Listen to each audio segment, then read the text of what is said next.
1954 से लेकर 2013 तक के बीच में, खासकर 2013 और 1995 की बात करूं, तो इतना मजबूत वक्फ बोर्ड को क्यों कर दिया गया कि उसको टच ना कर पाए? कांग्रेस का क्या फ़ायदा था? वक्फ संशोधन बिल जो अब हो रहा है 1954 के एक्ट में, फ़ायदा कांग्रेस का बड़े बड़े लीडरों को, जो ज़मीनें 1954 के बाद थीं, हमारी जन्म नहीं हुआ था 1956 में, हमारे जन्म से पहले भी उस ज़माने में लैंड की, ज़मीन की कोई वैल्यू इतनी ज़्यादा नहीं हुआ करती थी। ये जैसे जैसे दौर बदला है, बड़े होते चले गए, शहर बदलती चली गई, वक्फ प्रॉपर्टियाँ वो शहरों में आ गई हैं। जो शहरों में आ गई तो जो 1 लाख रुपए की वैल्यू की थी वो अब सीधे सीधे शहर में आने के बाद 1000 करोड़ की हो गई। बिल्कुल। जब वो 1000 करोड़ रुपए की हो गई और इन्होंने बेच ली, तो इनको तकलीफ हो रही है कि अब ये हमारा पकड़ने का वक्त आ चुका है। हम तो कह रहे हैं कि कांग्रेस हो, सपा हो, बसपा हो, ये सारे मौलाना हो जो विपक्ष में है, ये सब सच्चे हैं। भाई उसकी लिस्ट तो देख लो, जो तुमने लिस्ट और फाइलें जला दी। तुमने ये क्या किया है वक्फ के अंदर? अच्छा, फाइलें तक जला दी गई? फाइलें तक जला दी गई हैं। कहाँ पर, कैसे हुआ ये फाइलें जो गायब कर दी गई और उनको जला दिया गया कि जाइए ज़मीन, अब फाइल ही नहीं है, तो फाइल नहीं है तो क्या कार्रवाई होगी? फाइल नहीं है तो क्या कार्रवाई होगी? ज़िले में जो एक ज़िले के 400 वक्फ हैं, 500 वक्फ हैं, 1000 वक्फ हैं, 5000 वक्फ हैं, ज़िला अल्पसंख्यक कल्याण अधिकारी से मालूम कीजिए कितने वक्फ हैं इस ज़िले में। का साहब हमारे पास तो ये 200 की लिस्ट आई है। 800 की लिस्ट नहीं, आप सर्वे करा लीजिए इसका भी। अपने जितने भी आपके उत्तर प्रदेश में या हिंदुस्तान में जहाँ जहाँ आपके रिपोर्टर हैं, उनसे पूछिए, उनसे लिस्ट मंगाइए और देखिए अभी सब खुल जाएगा कि कितने उनके पास है, कितने नहीं। तो ये सब गोरख धंधा है जो चल रहा है, इन्होंने चला रखा है। वक्फ बोर्ड के विवाद को लेकर बहुत बात होती है, लेकिन मैं आपसे ये समझना चाहूँगा कि वक्फ बोर्ड का असल में काम क्या है? वक्फ बोर्ड सरकार का बनाया हुआ एक विभाग है। वक्फ अरबी का शब्द है, बोर्ड इंग्लिश का सब शब्द है, दोनों को मिला के वक्फ बोर्ड बना दिया।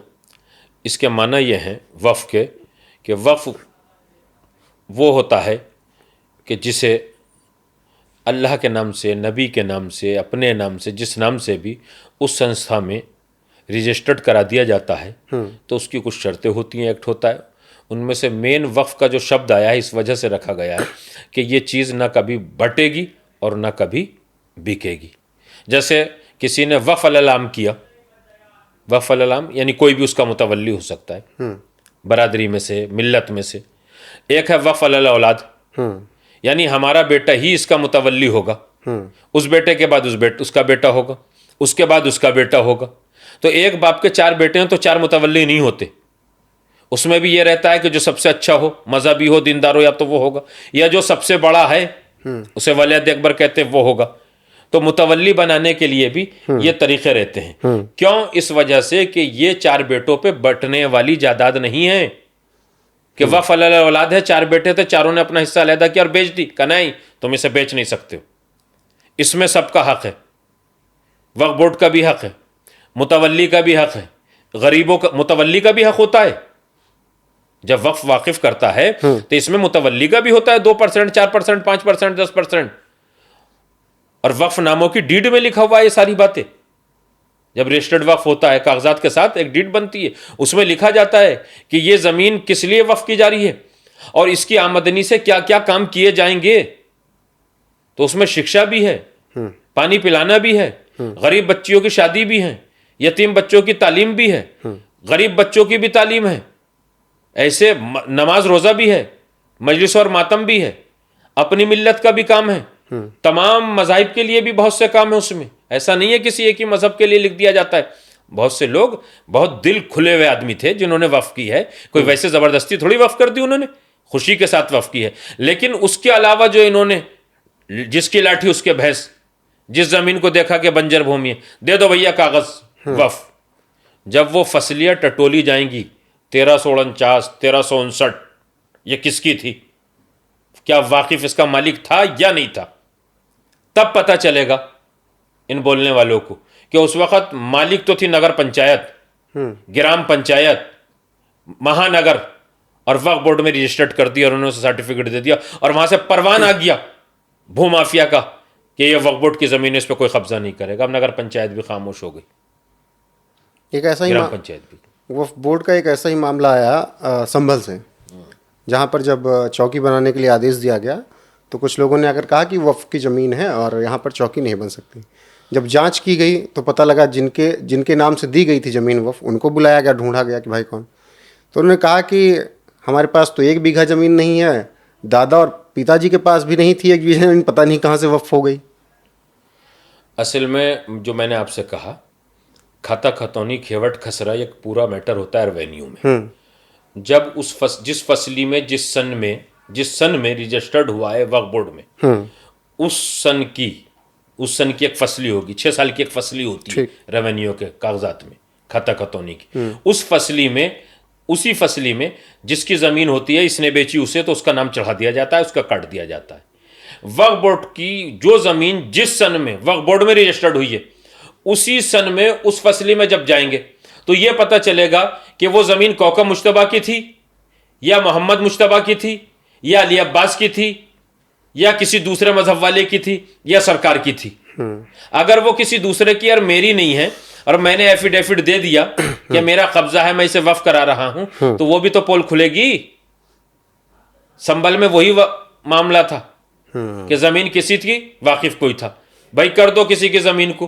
तो जब ये जमीन एक्ट बदलेगा, यही तो माफिया एक्ट था कि साहब इसमें बोल नहीं सकते, अगर आप बोलेंगे तो आपको टर्मिनल के सामने जाना पड़ेगा।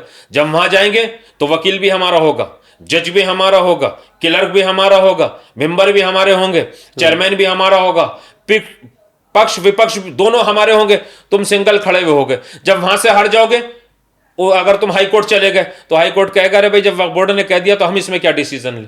तो नीचे से ही गड़बड़ी होकर चलती थी। तो ये जिसकी लाठी उसका भैंस इस वजह से था।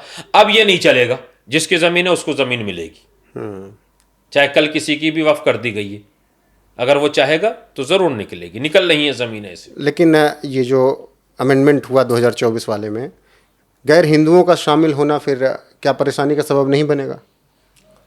2 सवाल हैं इसमें भी आपके। एक तो बहुत बढ़ चढ़ के ये झूठ बोला जा रहा है, समझे, कि साहब महिलाओं को मेंबर बनाया जाएगा। ये भी एक एहतजाज में कहा जाता है जब विरोध करते हैं, तो ये झूठ है सब। जब इनकी सरकारें थीं तो यूपी में, हरियाणा में, राजस्थान में, बहुत से सूबों में महिलाएं मेंबर थीं वक्फ बोर्ड की। तो ये तो एक झूठ हो गया साबित। अपने ये रिकॉर्ड उठा के देख लें। तो ये इल्ज़ाम लगाते हैं कि नहीं बिल गलत है, महिला मेंबर नहीं होगी, हमारी महिला की बेइज्जती हो जाएगी। अरे तुम अपनी महिला को अपने घर में क्यों नहीं बिठाते हो जब बेइज्जती हो जाएगी? तो वो महिला तुम्हारा कहना नहीं मान रही जो मेंबर बन रही है, तुमने उन सरकारों में क्यों बनाया? एक तो ये इनकी ये बात गलत है, ऐसा नहीं है, महिलाएं मेंबर रहीं।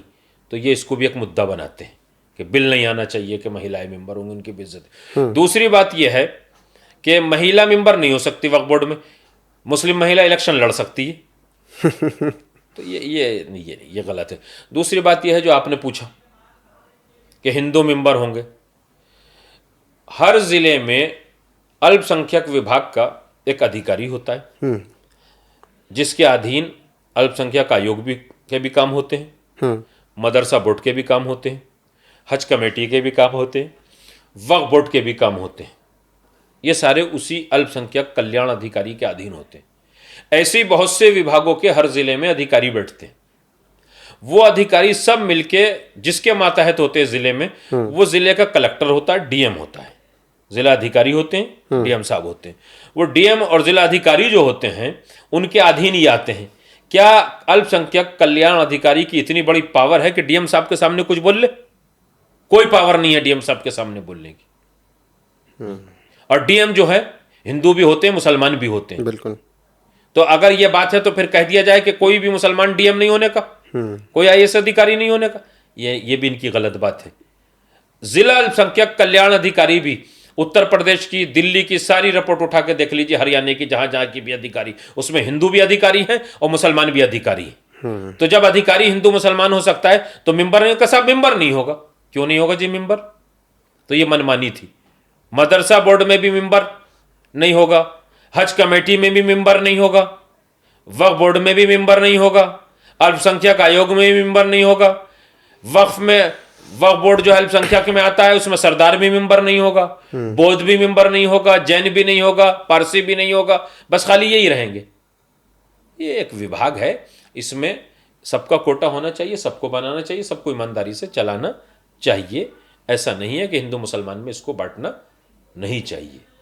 मुसलमानों का अगर वक्फ बोर्ड है तो वो सबके विकास के लिए है, वाकिफ़ों की नीयत के हिसाब से, ना कि मेरे परिवार के लिए जो आजकल ये भूमाफिया बैठे हुए हैं।